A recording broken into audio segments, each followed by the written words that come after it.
for. Okay, I'll take them.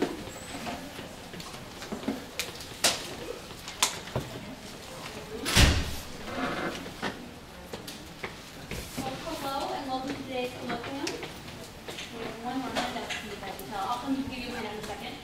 I'm glad you all made it today. What a fabulous, beautiful looking crowd we have. And before I introduce today's speaker, I'd like to let you know that next week, a week from today, is Why Do We Teach This Stuff Anyways? A Brief History of School Math.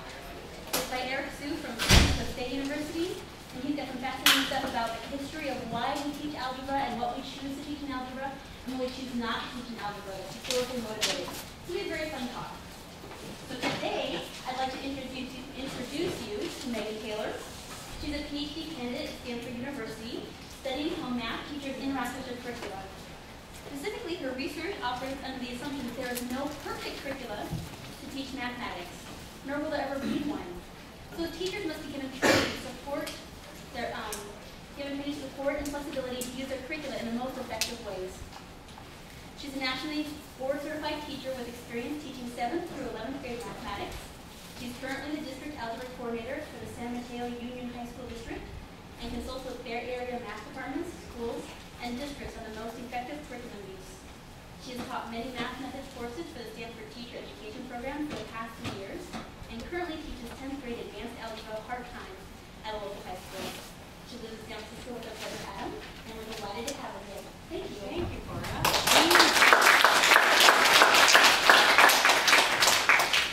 So before we get into the talk, I'm just going to prove to you, maybe earn a little buy-in here, that I have ESP. Very important thing to prove right off the bat. So can I get a volunteer to help me? Thanks. Okay, so what I need you to do, what's your name? Ben. Nice to meet you, Ben. Is just pick a number that appears somewhere in one of those lists and figure out which list it's in. So like scan column A, column B, column C, column D, column E. Okay? And I'm just going to ask you which lists it appears in, but I'm not going to ask you the number, so I'm going to tell you the number. So does it appear in list A? No. List B? List C? List D? List E? D and in E? Just D. It's in both. Oh, I didn't understand. You were asking if it's in all. Exactly. I'm sorry. So go back. Is it in list A? No. B? C? D? E? So your number must be, if I'm getting the brainwaves right, 28. Yes. So I've proven I have ASP, right? So that's just a little teaser. You can, some of you have probably already figured out, other than me memorizing these lists, what might be going on here. Or you can just believe that I have ASP, which I would prefer. The topic today is just 11 plus 0 factorial of the greatest math problems ever. And when I say the greatest math problems ever, I look at that, my perspective is as a math teacher. So as a middle school and high school math teacher, students have done these problems in my classrooms and have just done amazing things with them and learned a lot. And many of them are problems that you have done before, that you use in your classrooms with your teachers, that you did in high school, that you're doing now. And I'm hoping that though none of them are especially novel, and that's the power of them, that there'll be at least a couple that are novel to you. And we're going to be doing a lot of math today, so if you have a handout or binder paper or something, you'll need it. Who I am. So Cora gave a great introduction. I think I won't repeat all of this. I did say that I have ESP, which again you can kind of decide on your own as we go through. Where are these problems from? So they're from a great variety of places. They're from my 7th grade class taught by a man named Gary Tsuruda, who was an amazing veteran of 40 years in the middle school classroom. My credentialing program, when I was student teaching 7th through 11th grade math, Asilomar conferences, which I know many of you have been to, the Math Education Conference in December each year.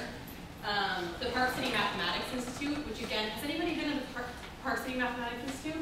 Yeah, great. So it's an amazing program that you should consider looking into, because there's programs for mathematicians, for undergraduates in mathematics, for math teachers, all kinds kind of concurrently going on. And then teaching methods courses and just word of mouth. Some caveats before we get started. Number one, these problems are from my personal experience, so I am calling them the greatest math problems. They might not be your greatest math problems, they're mine. Second, credit where credit's due. So these problems, none of them I made up.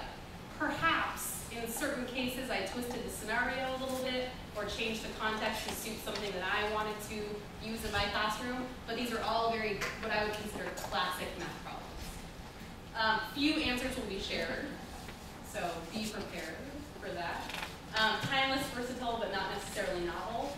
And my belief is that all these problems can be used in middle through high school classrooms and beyond. And I'll talk a little bit as we look at each problem, where I've used them, where they could be used. And I encourage you to think about the kind of the uses of them. And I think another kind of reason why these are all on this greatest problems list is because I really think they've got an incredible range.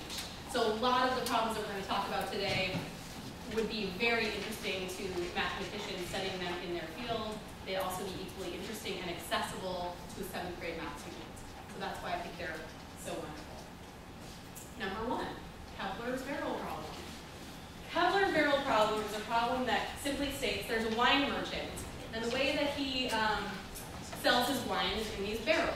And he never really cared very much the size of his barrels. So he just has collected barrels from all around the world. They're all different shapes and sizes, heights, widths, different diameter bases. And he collects them and he fills them with wine. And what you do when you go buy wine from him is you go up to one barrel that looks about the amount of wine you want to buy, and you say, okay, I'll take that barrel. And it's empty before he puts the wine in it. And he has a rod, actually called a bung hole rod, which is a little bit problematic after Beavis and Butthead. But so he sticks the rod down into the barrel at exactly the midpoint.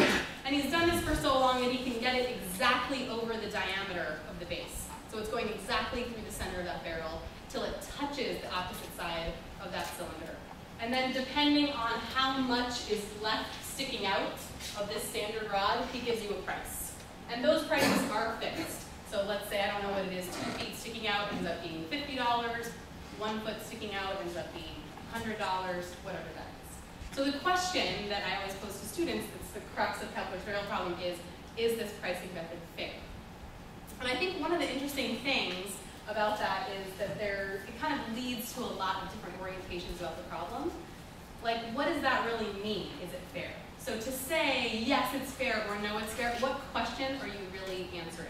So I'm going to give you 2 minutes to just play with this a little bit. Feel free, I would love if you work with people next to you, and then we'll come back together, okay?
Some amount of money. Instead of using a rod.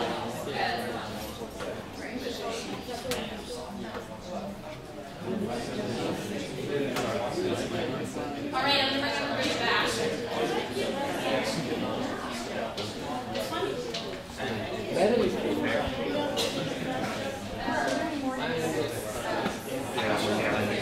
All right, so... You just pick the barrel and then they'll fill it when you pick the barrel in.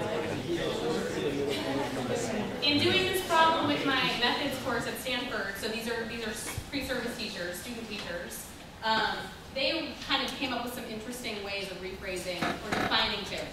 So one of them was, can two barrels with different radii have the same volume? So if you could prove that two different size barrels have the same volume that are priced differently because the rod is sticking out at different lengths, then the method isn't fair. And this was their work. They called themselves Mr. Booze, and these are people we're sending out into the teaching Wait, force. just because they have different radii, does that mean that the rod will be sticking out different lengths? So that was something that they talked about, right? That if you found two different volume and the rod was sticking out at the same length, then that would answer the question, or the opposite of that. But how much sticks out of the question not only is the radius, but the height of the barrel, right? But that's not what they were thinking about. Yeah, so it's just ways of defining the problem. So the next one was, if we double the volume of the cylinder, does the length of the rod double? So seeing it as that constant function. Another way to phrase it was, when does the rate of change of the volume equal the rate of change of the rod length? I did see a couple of people using calculus, but it's not necessary to solve this problem. Okay, number 2. This is how it's going to go, guys. We're going to go the shaded cross problem. Okay, so the base of this problem is that you take a twist cross, and this is used in so many different ways. I'm just going to show you some ways that you can use it at different levels. And you shade in some part of it, and one question could be, for example, for this one, is half the cross shaded, prove your answer. And students will do this in tons of interesting different ways. 6th grade students, these are some solutions that they came up with. So one 6th grade student was talking about halves and wholes, and talking about, okay, I'm gonna divide it into what I consider wholes and halves, and then add those wholes and halves up. Another student did a little shifting, so said, okay, I'm gonna take one of those shaded pieces and move it up. I'm gonna take another shaded piece. Here's what I get, and then that's 2/5. They figured out 2/5 somehow. Here's another way to another shifting problem. So this one is definitely a little bit, in this last one, oops, I just messed up. Oh, can I go? In this one, this shape is, you've got then more work ahead of you, right? So you've got to figure out what now this new shape you created is, that might not be easier to figure out. But this person has a very nice shape. So it's very easy to see why that shape is the fraction of the cross that it is. So those are some 6th grade solutions to that problem. And then you can make this problem as complicated as you want. So 2 things that I've used with geometry students are saying, okay, that's a regular hexagon inside that cross. You can give them variable lengths, you can not give them lengths, you can say what would the lengths of the hexagon have to be, what would the side lengths of the hexagon have to be for it to be shaded half. This dotted line is the diameter of a circle, and everything outside that circle, inside the cross, is the shaded part. How would you figure that out? Come up with a way to shade the cross, so exactly have to shade it. I had a student who did that. It wasn't as pretty as that. This is my computer generation. But when they explained what they did, they just said, you just take pieces that are exactly the same width. That was a middle school student as well. Which is, it's not a perfect explanation. We're really getting at kind of the crux of what half means. These are also student solutions. This student is also a 7th grade student that came up with that. And then I took that to an 11th grade class and said, okay, what would the function of that curve have to be if we placed it on some axis for it to be half, for it to make that 7th grade student's answer true? And here's some other interesting ones, right? So you define a function, you can say, how would you shade the drawing section so exactly half of the cross is shaded? And again, you can kind of give as much information as you want or not. Number 3, broken broomstick problem. So here's another one you guys are going to play with. You have a broomstick that happens to be a perfect line segment of some length, mathematically, and you're going to break it in 2 places at random. So maybe you don't even get to choose where you break it. It's going to break in 2 exact places at random. What's the probability that if you take those 3 segments, they form a triangle? So I'll say it one more time. You're going to break that stick in 2 places. The breaks are at random. You don't get to choose where those breaks are. You're going to try to put those 3 pieces together and form a triangle. What's the probability probability that you'll be able to form a triangle. So take a couple minutes and work on that.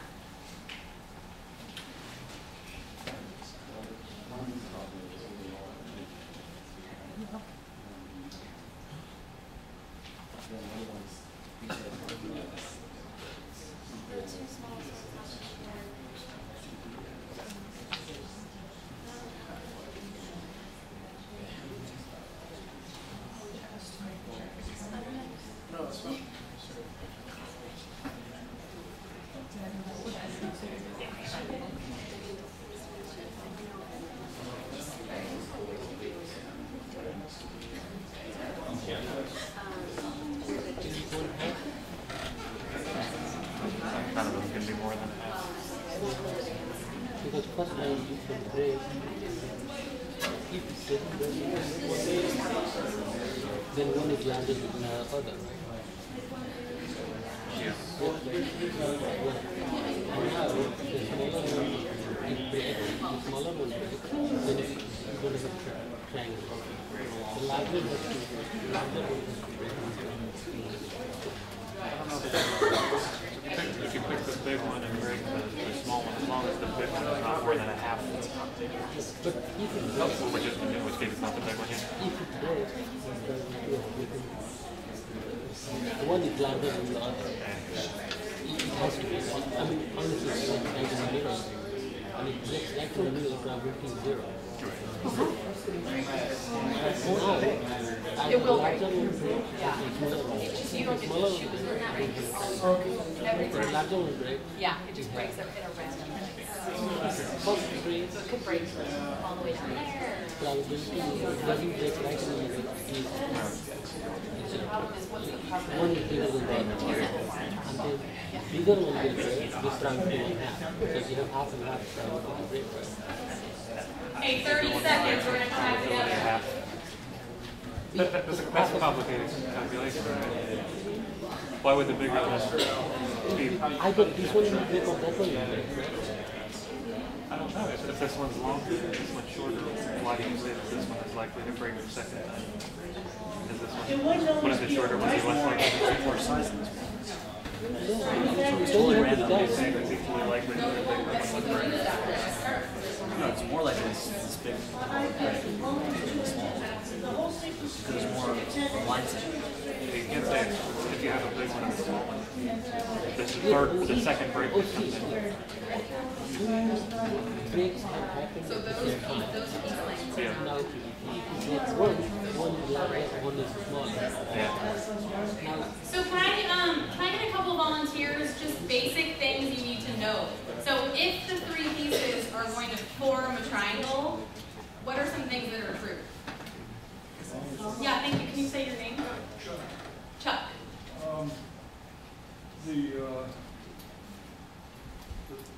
The sides have to be basically unequal, and one of the sides has to be less than half the length. One of the sides has to be less than. Okay, so say the first one you said again was that all three sides have to be different lengths. It should be different. Well, they don't have to be necessarily different lengths. One of the sides has to be less than, the maximum for one side is one half. Okay, beautiful. So I think what you're saying is, like the way that maybe a seventh grader would think about that is that if I add two sides of the triangle, they've got to be bigger than that third side for it to be true. And that's got to be true with any combination of the sides. Okay? Other things that we know have to be true if the three pieces make a triangle. The shortest one has to be greater than the difference of the other. The shortest one has to be greater than the difference of the other two. Well, why is that true? Yeah, just one triangle. It has to be to form a triangle. Okay? What was your name? Sure. Jerry, thank you. Other names? Yeah. The largest one has to be, can be no more than a half. Largest one can be no more than half. Okay, and that kind of goes with what Chuck was saying. What's your name? Scott. Scott. Thanks, Scott. Okay, so we're not going to go into an answer for this one. Some interesting solutions I've seen for this problem include finite. So thinking about it in terms of finite terms. Just saying the length of my stick is 10. I'm going to look at all integer combinations of lengths. And that'll get you somewhere. And then keeping it at 10, saying, okay, now I'm going to look at maybe halves and integers. And that'll get you a little bit closer. And thinking about it in terms of that, that can get a lot of students pretty darn close to the right answer, if not there, if they use a little bit of logic. One really elegant answer that I've seen that I'll show you only the very beginning of, and you can play with it if you feel like it, is to graph the breakpoint 1 and then breakpoint 2.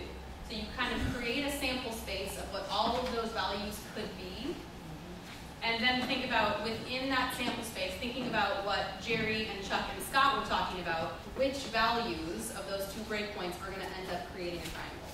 And you've got a really nice graphical representation of the solution that you can translate into a probability. But like I said, I'm not going to show you. You can do it on your own. Number 4. Okay, paper cups. You guys have your, paper plates. If you don't have a paper plate, there might be some lying around. Just scoot next to somebody and you can solve this with them. So pretty basic. I'm going to give you a couple minutes. You are only allowed to use folds and creases to create a truncated tetrahedron. So if you can imagine a 4-sided pyramid, 4-sided regular pyramid, tetrahedron, and you truncate it, so you cut it off somewhere. And I don't care where you cut it. I don't care if it's cut right where the center of that tetrahedron would be in terms of its technology. Are there questions about what that shape would look like? That's a kind of picture. So go ahead and try. Fold it up, see if you can get it. They do it with one stone, they do like Say it one was stone. What do you do? Make a cup? Not for this. Permanent truncated tetrahedron.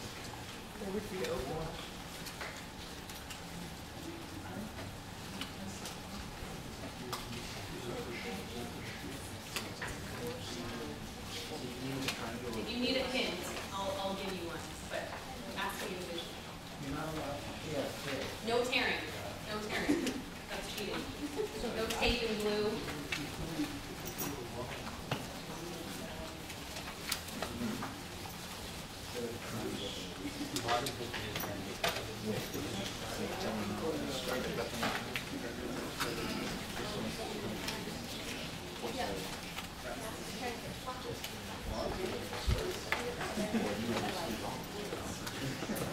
Difference are okay, but it's like can't like do squishing, you know, like I don't know if I just kind of mush this down over here it'll work. I mean, it's going to be a pretty yeah. But that is that one. No, so this has to be flat. There you go. So that's there you go.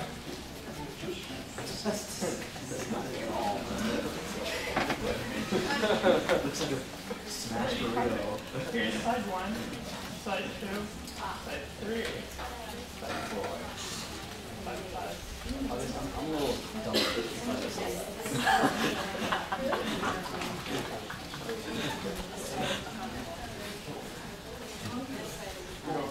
Sorry, it doesn't stay still.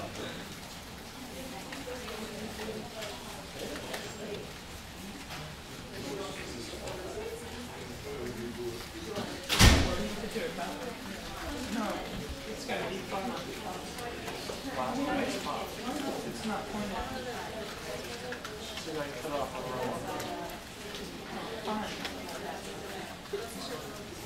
Alright, if you do not want some visual hints, do not look up at the board. If you want to keep playing with it for another minute, do not look up here. If you do need a hint, I'll show you the first couple steps of one method. A lot of you guys got here. This is a very important step.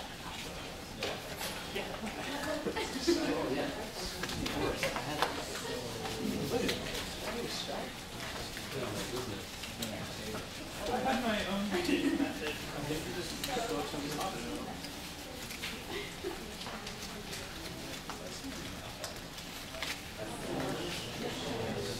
You say you could remember.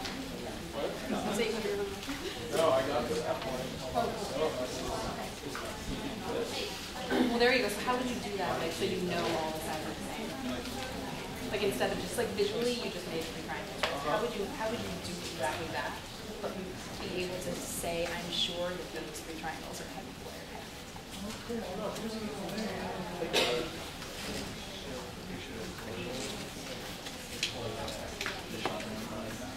No,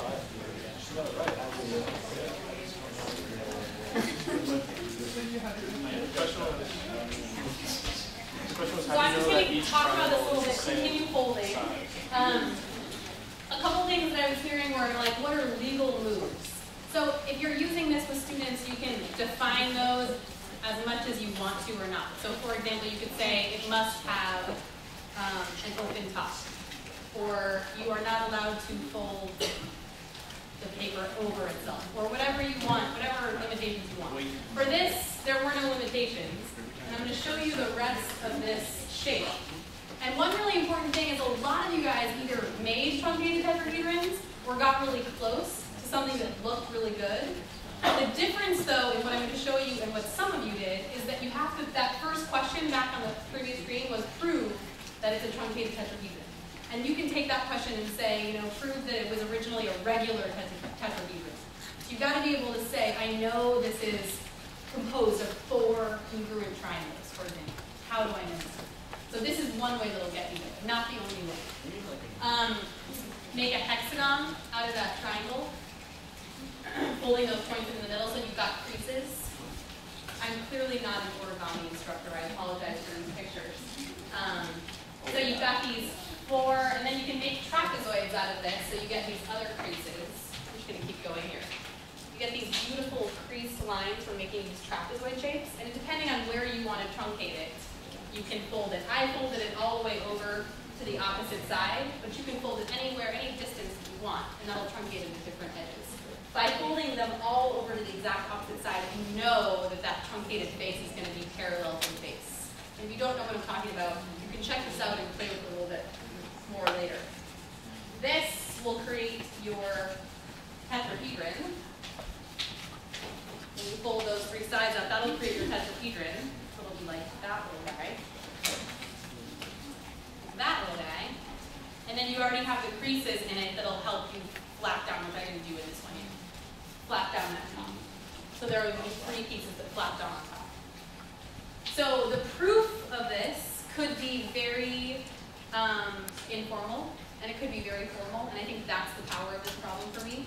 Another thing is, as a geometry teacher, when you are going through these foldings, there are so many shapes you can talk about vocabulary-wise, like circle, like the difference between regular and irregular polygons, triangle, regular hexagon, trapezoid, all kinds of things. So it's got a lot of stuff in there. Okay, next one. The trains problem set. These are really great problems.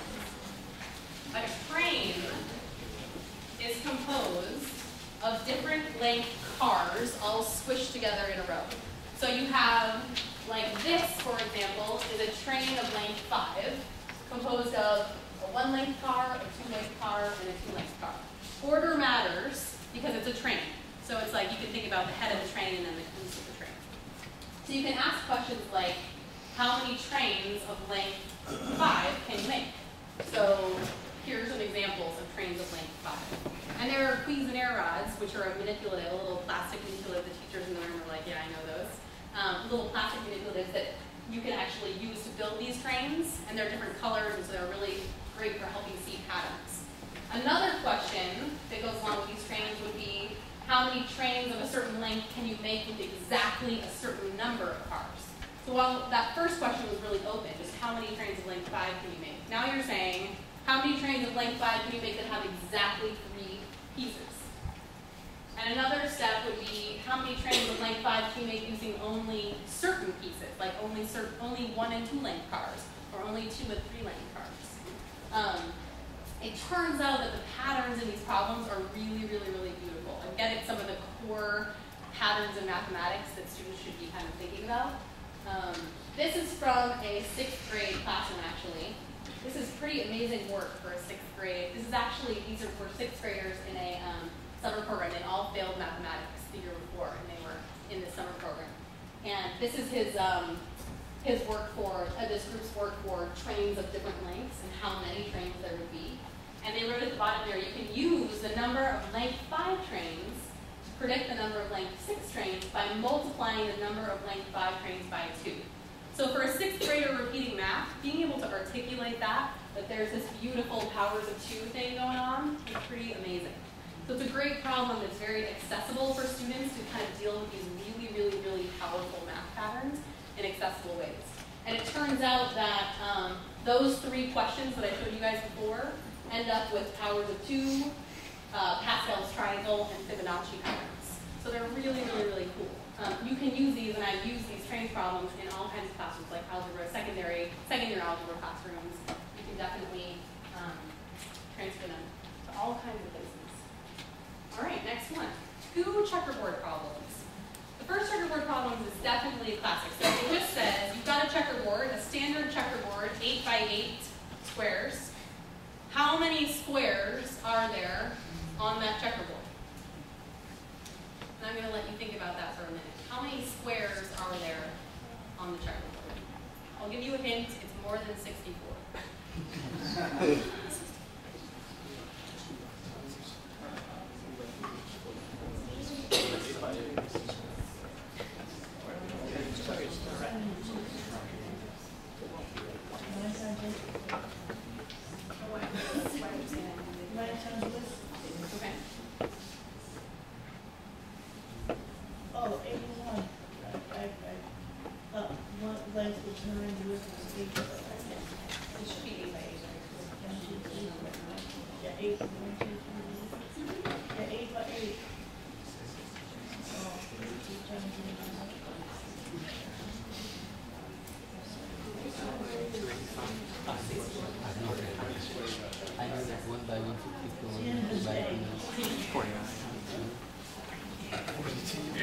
I think that's 7. 8 by 8, there's 1. 7 by 7. Yep, here's the face. 2 by 6. Here's a 2 by 2. Like, there's like multiple 2 by 2s that use the same square. 1 plus 4 plus 9. there'd be 7 2 Something by square. 2. 7 2 by 8. Yeah, that's the shirt. So it won't be 6. There's 1, 2, 3. So here are some of the squares. They can overlap. Yeah. So some of the squares are here in the black. I'm showing you all of the 2 by 2 squares on the board. So not all of them. I'm showing you a selection of 2 by 2 squares on the board.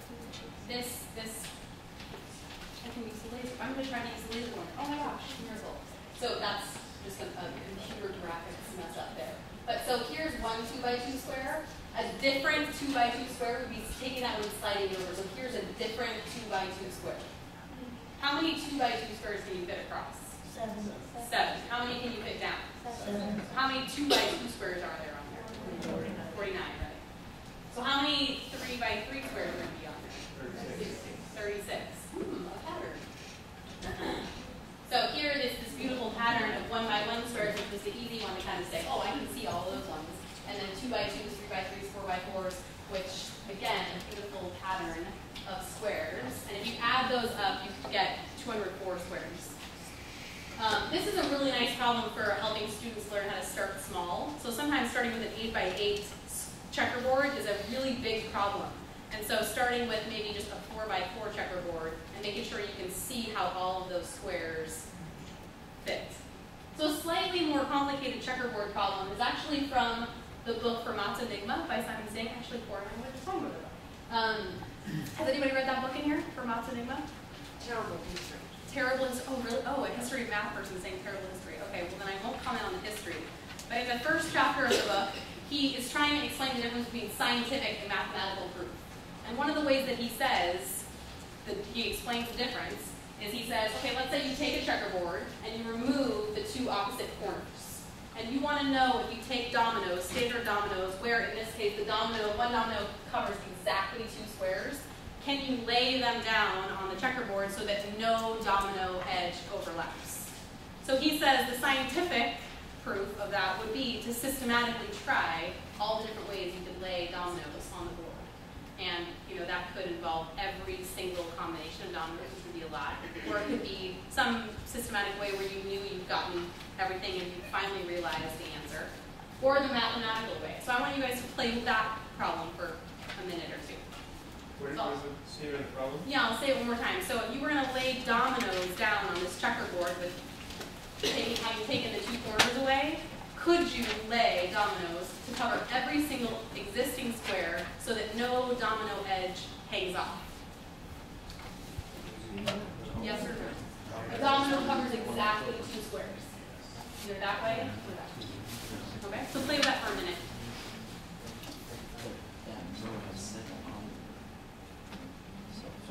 You can go around, cut through here, and then go up.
Jigsaw. I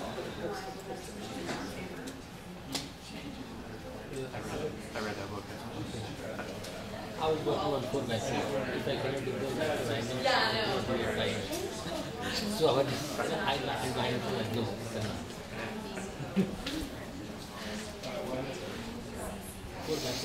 Okay, so one of the really important things about starting the mathematical proof for this is to notice that when you take off two squares, either the two I took off here or the other two, what's true about those two squares? Same color. So automatically, you've made it so that one color on the board is two less than the other color. I'll leave you with that. That's getting close. Or you can check out some of it. All right, the A to B bug problem. Another one I'm going to make you play with. So there's a little bug, and he's sitting at point A up here. Oh, I forgot I can use my laser. He's sitting at point A up here, and he needs to get to point B, but he's very thirsty. So he is going to walk to the river, which happens to be this dotted line, and then he's going to walk to point B, and he's there. The question is, he's kind of a lazy bug, doesn't want to walk any farther than he absolutely has to. So where would you actually put point C along this segment right here so that the distance he walks total is the shortest? I'll say that again. The bug is walking from A to B, but he absolutely has to stop to get a drink at some point C. So where should C be along this segment at the river so that his total distance, the sum of these two segments, is a minimum? So play with that for a minute. Did you stab at it? Oh, wait. We let them take a stab at it, and then I'd love for you to share it.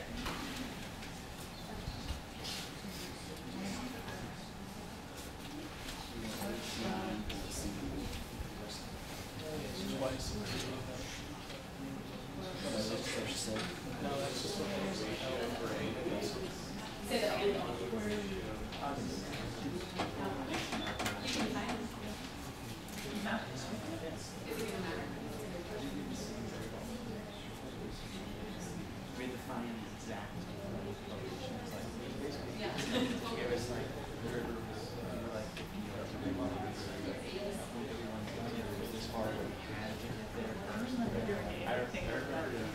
Yeah, history of it. Last first I did. I didn't do it.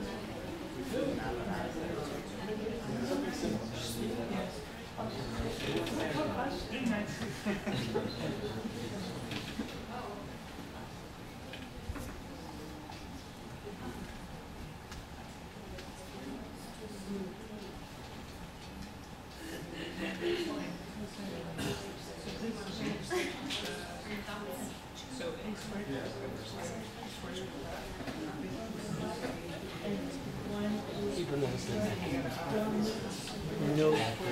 Have a calculator in the calculator.